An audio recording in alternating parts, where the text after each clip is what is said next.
Hi cricket lovers. Rohit Sharma ఒక బంతికి అవుటయ్యాడని నవ్వుకుంటున్నారా? కానీ రోహిత్ చరిత్ర సృష్టించాడు. టీ20లో 450 మ్యాచ్లు ఆడిన తొలి భారత ఆటగాడు. ఇది సాధారణ రికార్డు కాదు, ఇది హిట్మ్యాన్ లెగసీ.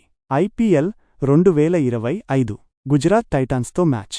రోహిత్ శర్మ గ్రౌండ్లోకి అడుగుపెట్టగానే స్టేడియం దద్దరిల్లింది. అభిమానులు ఊపిరి బిగబట్టారు. ఎందుకంటే ఈ మ్యాచ్తో రోహిత్ 450 టీ20ల మైలురాయిని టచ్ చేశాడు. కానీ ట్విస్ట్ ఏంటంటే బ్యాట్తో మ్యాజిక్ చేయలేకపోయాడు. మహ్మద్ సిరాజ్ వేసిన స్క్రాంబుల్డ్ బంతికి వరుసగా 2 బౌండరీలు కొట్టాడు. అంతా సెట్ అనుకున్న సమయంలో bang, clean bowled. Siraj stumps ఎగరేశాడు. Rohit fans shock. అవును, ఈ మ్యాచ్లో రోహిత్ 8 రన్స్తో అవుట్ అయ్యాడు. కానీ ఒక్కసారి ఆలోచించండి, ఈ ఫెయిల్యూర్ వెనక ఒక లెజెండ్ ఉన్నాడు. 2007లో బరోడాతో టీ20 కెరీర్ స్టార్ట్ చేసిన రోహిత్ ఇప్పటిదాకా 2 టీ20 వరల్డ్ కప్లు గెలిచాడు. 2007లో ధోనీతో టీంలో ఉండి టైటిల్ లిఫ్ట్ చేశాడు. 2024లో కెప్టెన్గా మరో కప్ అందుకున్నాడు. ఇలాంటి ఆటగాడు మనకు మరెవరైనా ఉన్నారా? ఇక్కడ నా టేక్.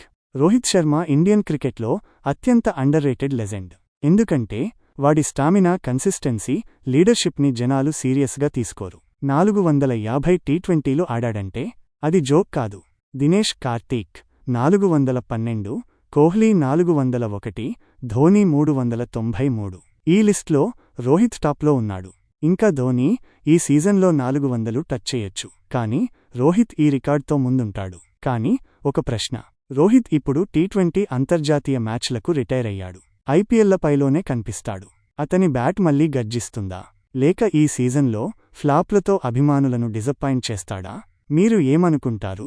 రోహిత్ శర్మ ఒక లెజెండ్, ఒక రికార్డ్ బ్రేకర్. ఈ మ్యాచ్లో అవుట్ అయినా వాడి జర్నీ మనల్ని ఇన్స్పైర్ చేస్తుంది. ఇప్పుడు మీ టర్న్. కామెంట్స్లో చెప్పండి. రోహిత్ ఈ సీజన్లో రాణిస్తాడని నమ్ముతున్నారా? లేక ఇక వాడి టైం అయిపోయిందా? లైక్, సబ్స్క్రైబ్ చేయడం మర్చిపోకండి. నెక్స్ట్ వీడియోలో కలుద్దాం. By by.